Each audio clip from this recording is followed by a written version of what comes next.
And welcome into the Mizzou Central Postgame Show here on STL Sports Central. I'm Chris Pelican, joined by Vic Faust. Mizzou wins 42-6 over UMass to improve to 5-0 on the season. And folks, as always, this is your show, so please jump into the comments section there on YouTube. Let us know your thoughts on what was a large yet somewhat uninspiring win tonight. And while you're in there, please hit the like and subscribe buttons and join the family here at STL Sports Central. So former Tiger great Vic Faust, former Tiger broadcaster Vic Faust, your early thoughts on a 36-point win in Columbia on homecoming.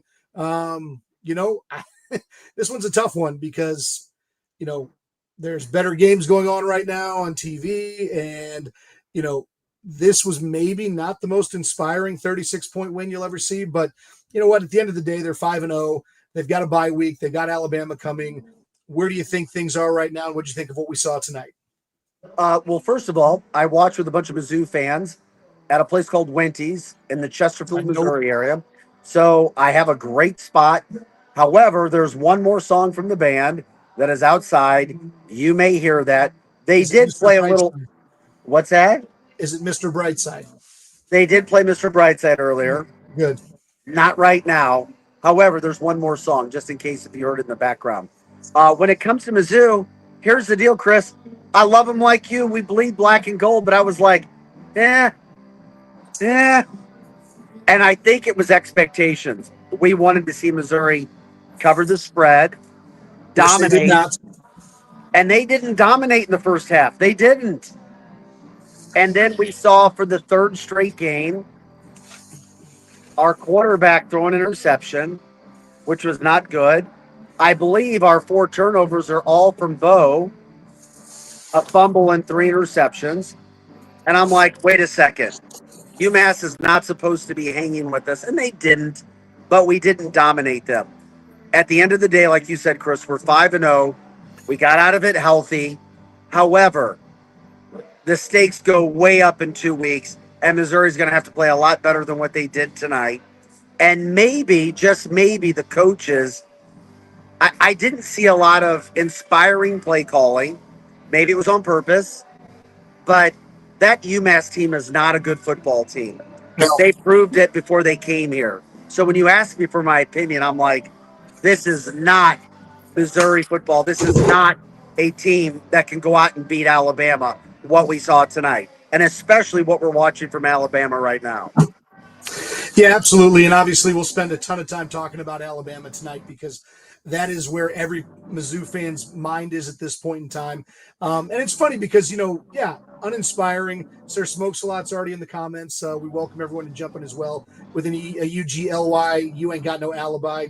It's, taking me back to my childhood here, but absolutely. And then he points out that it was ugly 45-3 last year at UMass, and then Texas A&M brought the loud pack and smoked us. And, obviously we can see the parallels between this year and last year.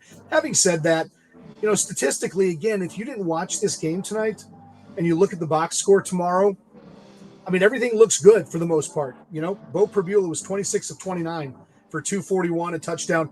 The interception was obviously it's funny about Bo's interceptions. Boy, they tend to be giant games, momentum-changing plays. They're not just like, hey, it's a great turnover. Point.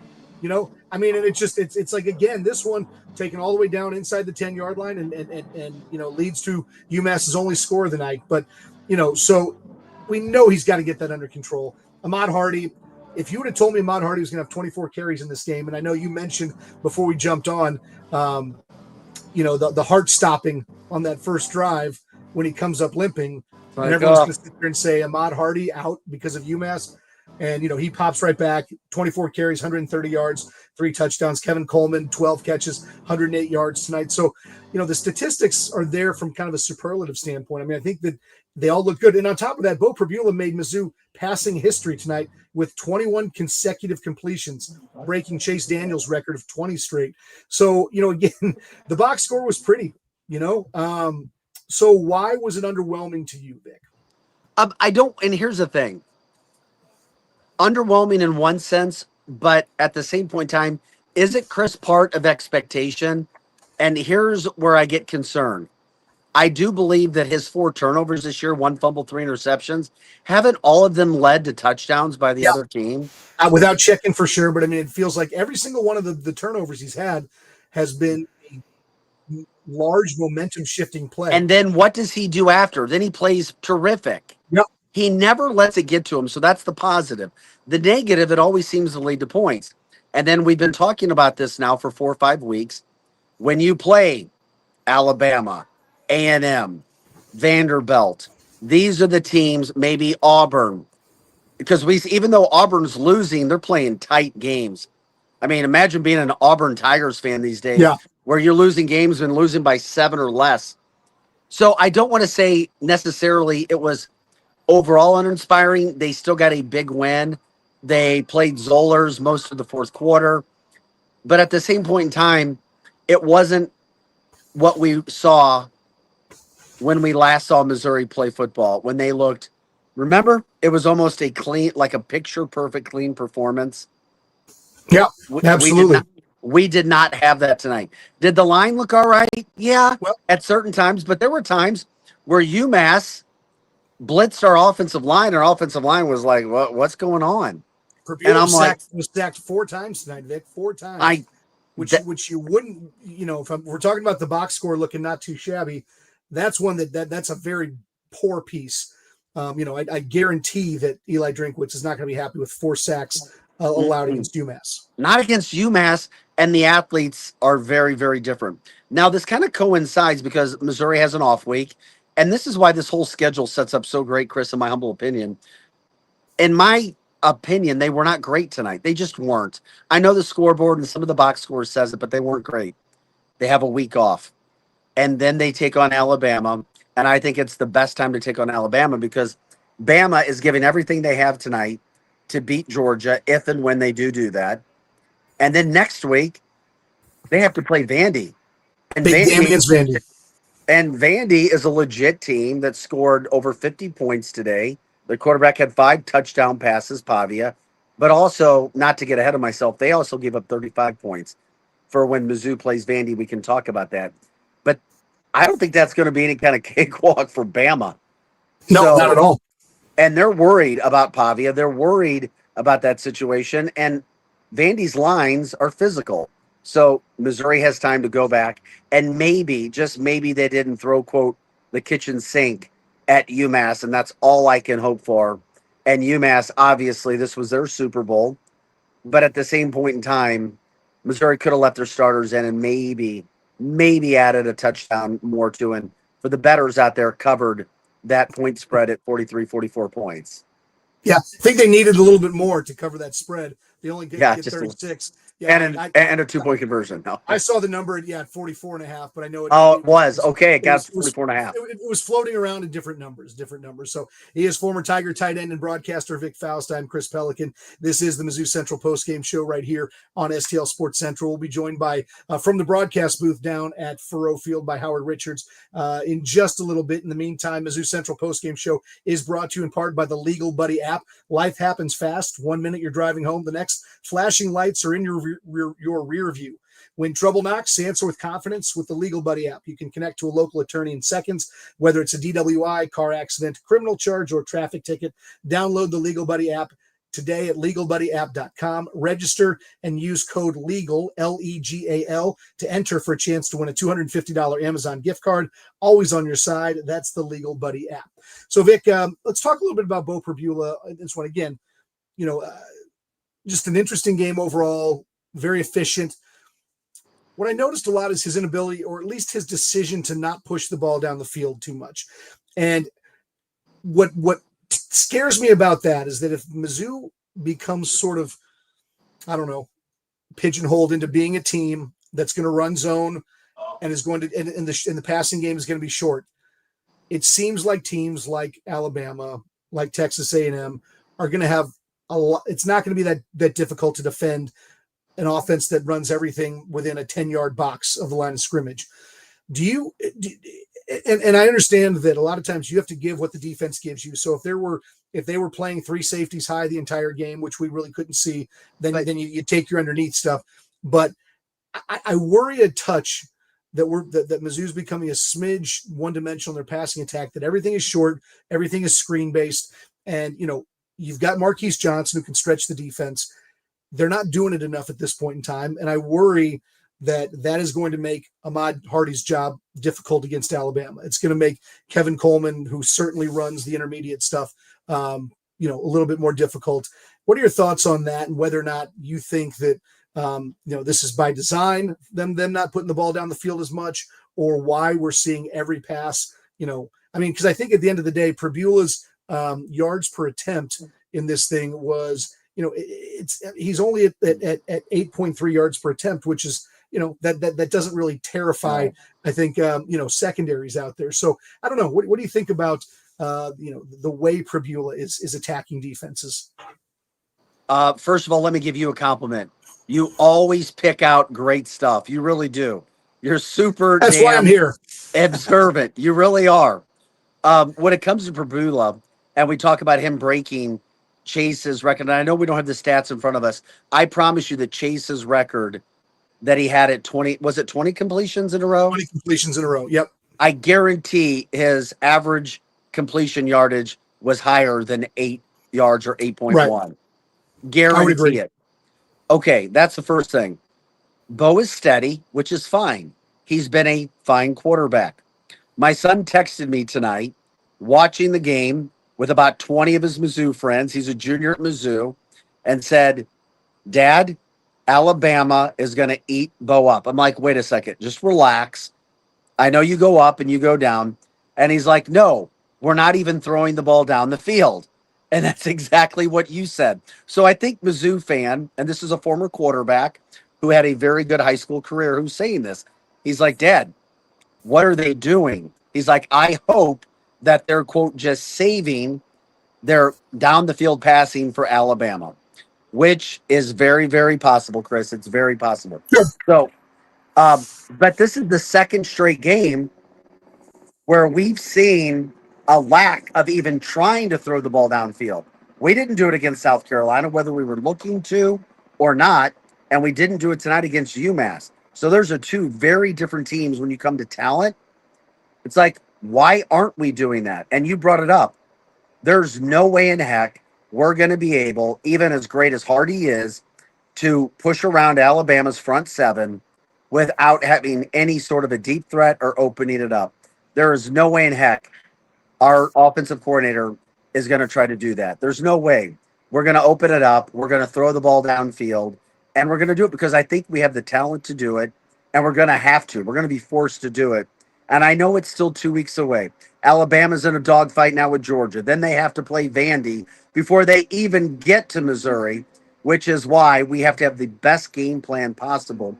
And that's why we're not only talking about UMass, which is kind of, but we're looking forward to Alabama already, while Alabama's just trying to win a game against Georgia. So Bo Pribula, I think he's solid, but if he turns the ball over, if we lose the turnover battle against Alabama, we will not win that football game. I don't think that's a hyperbole there, Vic. I would completely agree with you. And that leads to sort of my next question. So Santana Banner gets an interception in the fourth quarter of this game, the third interception by the Mizzou defense this year. And I bring that up only because that is, again, if we're nitpicking, and Scott Vansel points out very, very, effectively that they're 5-0, won by 35. We all kind of need to stop with complaining. But again, I think most of our focus at this point in time is on the SEC schedule. I'm happy. We're 5-0. Yes, we're going to be 100%. ranked.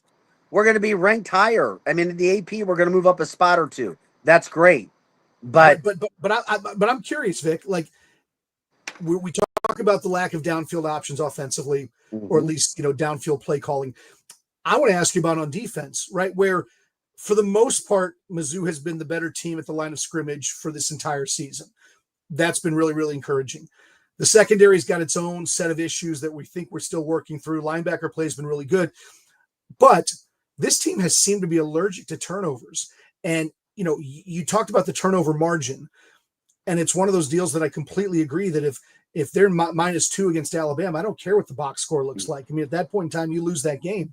So, what is it, as somebody who played for a long time, and I kind of was at Mizzou during the Pinkel era, covered them during the Pinkel era. And for whatever reason, Gary Pinkel's defenses were always good at getting turnovers. And I know it's probably a schematic thing, but for whatever reason, this defense, which might be as talented as any defense we've seen in a long time at Mizzou, is struggling to take the ball away. And I feel like that is a huge component of winning in this caliber SEC. You know what it is, Chris? And I promise you, every single college football team and defensive coordinator and position coach on defense talks about turnovers. Got to win the turnover battle. They all talk it. They all practice. They all do the drills. When it sticks, I don't know. When it doesn't stick, I don't know. But you have to practice it. You have to preach it. And if the message goes in, it does. But Missouri is not going to go out and dominate, quote, Alabama. If they win, they're not going to dominate Alabama. They're just not. If they beat Vanderbilt at Vanderbilt, they're not going to dominate Vanderbilt. If they beat A&M, they're not going to, quote, dominate A&M. Those are not, if Auburn, I don't see those things happening where they're going to, quote, dominate. Little things, penalties, turnovers, and a call here and there. Game. But, yes. Hey, kudos to Robbie Meyer, 6 for 6 today on the PATs. We're making good steps. Really? They look good, too. Oh, my gosh. He hammered Help those me. things. Help me. We're talking about PATs. We got to take our victories. I know. I get, buddy, I love you, and I get it. I'm sorry. But I agree. I agree with you wholeheartedly, Vic, that, I think that if we sit here and we just sort of take, what we've seen film-wise over the course of the first 5 games, from a running game standpoint, from, Mizzou looks like they can play with anyone in the country. I agree. But I agree with you that what's going to determine how well they do in SEC play is going to be some of these little things, like you said, penalties, turnover margin, kicking game. And that's where it's all a little bit right now. So, Vic, we are pleased to be joined by this point in time from the broadcast booth down at Faurot Field, the great Howard Richards, longtime Tiger radio commentator, also former Tiger All-American. Howard, thanks so much for joining us. As always, my friend, your thoughts. Vic and I have sort of been doing the, you win by 36, you're 5-0. We should be really excited. Cheer me up, Howard. Cheer me up. But again, I don't know if we were expecting more in different areas, but maybe just a little bit bland in what we saw today. Don't know if that was by design, but your thoughts on what you saw as the Tigers improved to 5-0. I think we did. First of all, good evening, guys. Mizzou's 5-0, and that's the best part of it all. 100%. I think there was a little bit of blandness, a little vanilla flavoring in the offense, if you will, and that could be because you face a dominant team, one of the best teams historically in the SEC, in the Alabama Crimson Tide, in 2 weeks. So I think that from the standpoint of accomplishing your goals, most of them were accomplished. This team played much better in the second half than it did in the first half. Ahmad Hardy, good as advertised, did his thing. I think that we got a little bit of a scare when he went out. I think he took a shot to the thigh from what I could see, but was able to come back into the game. Still rushed for 130 yards. Still effective. Kevin Coleman sets his own Mizzou record, or breaks his own receiving record with, I think, 13 catches, 12 catches. He was 12 for 108. Yep. Yeah. Overall, you got done what you wanted to do. The interception by Bo Perbula, I think, bothered me. Giving up 4 sacks bothered me, although those 4 sacks don't go all on the offensive line. I think Perbula held on the ball a little too long. Yeah. He should have gotten rid of the ball faster, or decided to bail out and run a lot faster. But all in all, hey, glad to escape this game with no injuries. You've got 2 weeks to prepare for Alabama, which that may or should work to Mizzou's advantage. No doubt about that. Howard, wanted to chat with you about Bo Perbula's play tonight. So, during the broadcast, they mentioned that 21 consecutive completions, breaking Chase Daniels' record of 20 straight. And again, 26 of 29 for 241 yards, a touchdown, interception. I mean, that's a stat line that any coach would take all day, every day, and twice on Sunday. But we talked a little bit about and I don't know what your thoughts are on whether this was a game plan issue or whether this is a Bo Prabula thing, but sort of the lack of pushing the ball down the field at all, right? Everything seemed to be short. At the end of the day, I think we talked about his yards per attempt, which was 8.3, which is not going to get, anyone super excited. And so, I guess what were your thoughts on the way that he played, and maybe talk a little bit about sort of what we didn't see, which was a deep shot to Speedy Johnson or somebody along those lines. The ball seemed to be within about a 10 to a 15 yard, or 0 to 15 yard radius the entire time he was throwing it tonight. As we just watched Alabama go final 24-1 victory over Georgia. Yep. To answer your Georgia's question, kryptonite. Yep. To answer your question, Chris, Vanilla, but here's the thing. I think UMass was trying to avoid big explosive plays, giving up the deep ball. This game falls more into the category of take what the defense gives you. And they gave Mizzou a lot of underneath stuff. And I think the Tigers were satisfied to try to exploit that. I don't really have a problem with it. I think Mizzou knows that if they really needed to go downfield, to MJ or whomever, they have the ability to do that. But I kind of like the short underneath passing game, get more guys involved in the mix. We saw a few throws to the big tight end Norfleet. He was able to score a touchdown. Of course, no one covers him as he sneaks across. You've heard me say this more and more week by week. But listen, if they're going to give it to you, you may as well take it. And I think, from an offensive line standpoint, again, rushing for 268 yards is not too shabby. Again, 2 more weeks to improve, playing against the elite in the SEC. I kind of like where Mizzou is sitting right now. Again, every game's not going to be perfect. Bo Prabula wasn't perfect. And here's the thing that people need to really take into account with Prabula. This is his first year of college football as a starting quarterback. So there are going to be things that aren't going to look pretty for him.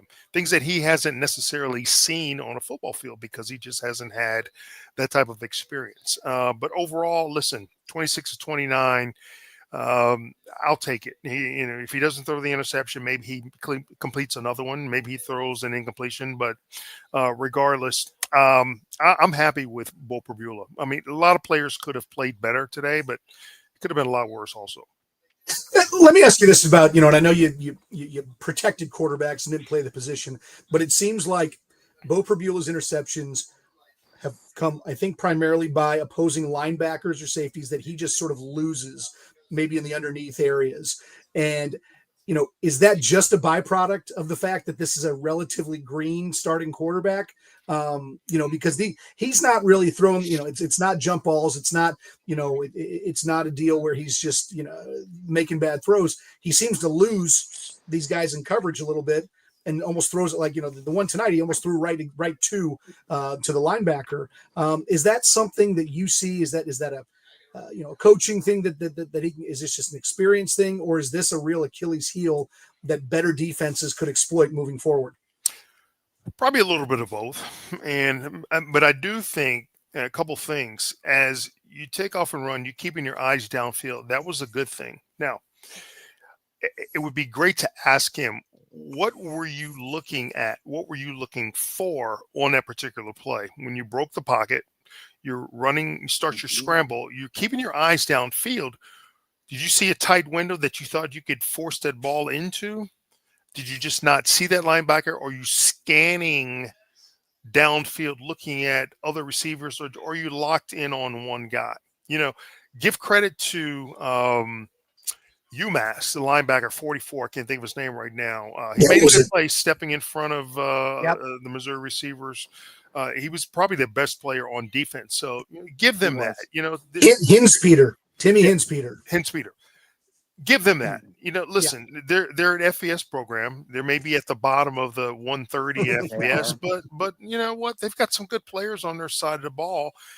And a lot of times players, when you're in a situation like UMass, you haven't won a game all year.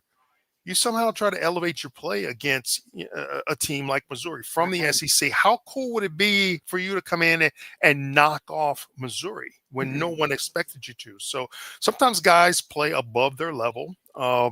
But, all in all, not perfect, but, by no stretch of the imagination was it poor at all. Areas to improve, and let's just continue to see this from our Tigers. You got 2 weeks to get better and play against Alabama.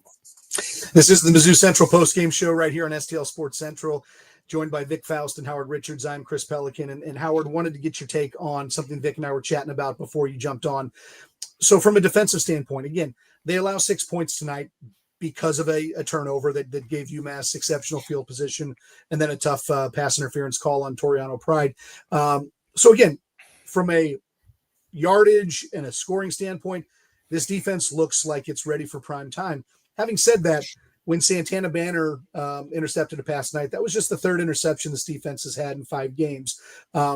It seems for whatever reason that they are struggling to create turnovers. And I guess the question to somebody who, to a couple people who have played the game at a very high level, and I preface my comments to Vic by saying that, I cut my teeth as a broadcast, as a journalist under when Gary Pinkel was at Mizzou, and Gary Pinkel was fantastic. His defenses, for whatever reason, were great at forcing turnovers and always winning the turnover margin. So I guess I asked the question, do turnovers only happen because the offense make mistakes, or is it something that this defense, that Corey Batoon's unit can do better? Is there anything they can be doing better to create those turnovers? Because I think we all agree that once you get into SEC play and you're playing the Alabamas of the world, that penalties, turnovers, kicking game, those little things tend to be sort of the difference in games a lot of times. So 2 things. You need to be more aggressive on defense on the back end, right? Instead of sitting back and allowing guys to catch passes. Actually, I'll add 3 things. Instead of sitting back and allowing guys to catch passes, be more aggressive. Defending passes, that's your job as a defensive back, to try to avoid completions. All right, so that's 1 thing. 2, I think from a schematic defensive standpoint, you've got to simplify what you're doing on the back end. Too much miscommunication, too much confusion is what I see. You got great athletes back there.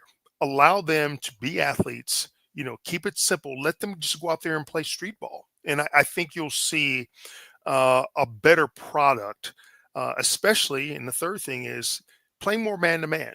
Listen, if you can't play man-to-man at this level, you shouldn't be in this league. These guys are too talented to not be playing more man defense in certain situations, because I think what happens when you're back there playing zone, you just allow too many balls to be caught, whether the underneath stuff, the bracketed high-low coverage, players are finding those soft spots. But instinctively, if you are playing zone, you've got to be able to see, because you're watching the action, you're keeping it in front of you. You're seeing where the quarterback's going to go.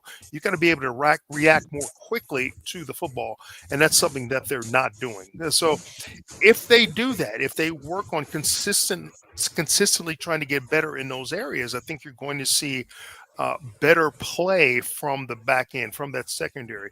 That also comes when you have consistent pass rush, from the guys up front. And, I credit the edge rushers today. They got a lot of pressure on the UMass quarterbacks. Absolutely.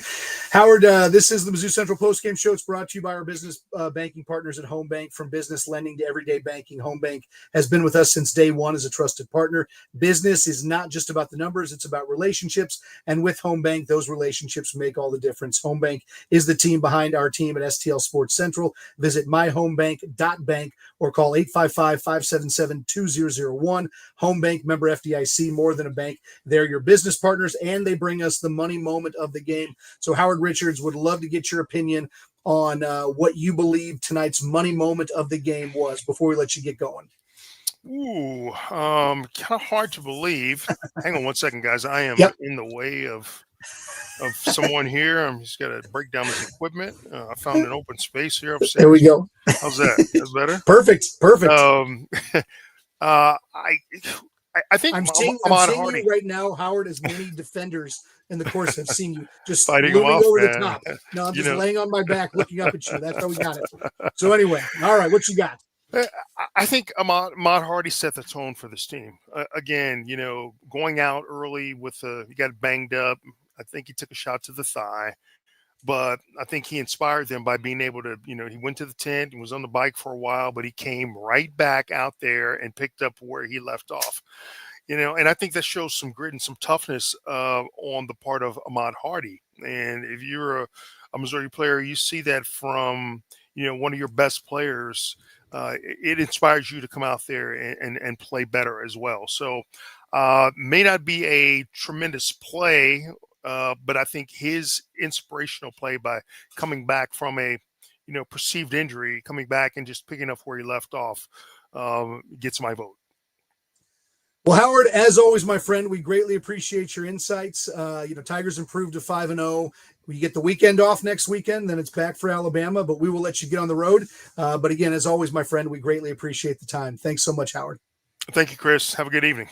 All right, you do the same. All right. That is Tiger broadcaster and legend, Hall of Famer all the way around, Howard Richards, bringing us his money moment of the game, brought to you by Home Bank. And I will go ahead and jump in with mine as well. So he mentioned Ahmad Hardy, and I don't think there's any doubt that Ahmad Hardy's third touchdown run of the game was the money moment of the game in my mind. It was that 16-yard run where he ran over somebody, sort of tightrope down the sideline. It was a great encapsulation of, I think, what we see with Ahmad Hardy's abilities. He's kind of the ballet dancer, but he's also the bulldozer, as Eli Drinkwitz likes to call him. So that's what makes him as difficult to tackle as he is, because he's got such great balance. But he has that in a 225-pound body. So Ahmad Hardy's third touchdown run for me, the money moment of the game. It is brought to you by Home Bank, the team behind our team at STL Sports Central. Visit myhomebank.bank or call 855-577-2001. And folks, one more thing to pass along before we let you get out of here too. The Mizzou Central Postgame Show is brought to you by DraftKings. And Missouri, get ready. The wait is almost over. DraftKings Sportsbook, America's top-rated sportsbook app, is coming soon to the Show Me State, and you can sign up today. New Missouri customers can get $300 in bonus bets when we launch on December 1st. Download now and place a $5 bet when we go live. DraftKings Sportsbook brings everything you need to elevate your game day, including live in-game betting, lightning-fast payouts, and endless ways to get in on the action, all right from your phone. And when we officially go live in Missouri, you'll be betting with the Sportsbook app, trusted by millions, safe, secure, and has fast money withdrawals. Download the DraftKings Sportsbook app now and use code STL Sports to grab $300 in bonus bets with just a $5 bet when we go live December 1st. That's code STL Sports in partnership with DraftKings Sportsbook. Gambling problem? Call 1-800-GAMBLER. 21 plus, physically present in Missouri. Eligibility restrictions apply. Bonus bets expire 7 days after issuance. Excludes customers who redeem pre-launch sign-up offer. Terms at sportsbook.draftkings.com/promos. So the Tigers win tonight 42-6 to improve to 5-0 on the season. They beat UMass. They have next Saturday off before welcoming Alabama to town for SEC game number 2. That game promising to be an exceptionally exciting one. Alabama wins at Georgia tonight, so they take on Vanderbilt next week, but we are staring very likely a top 15 matchup in the face in a couple of weeks from Faurot Field. So I'm for Vic Faust and for Howard Richards. I'm Chris Pelican. This has been the Mizzou Central Postgame Show right here on STL Sports Central. Thanks for joining us, folks. We look forward to seeing you in a couple of weeks.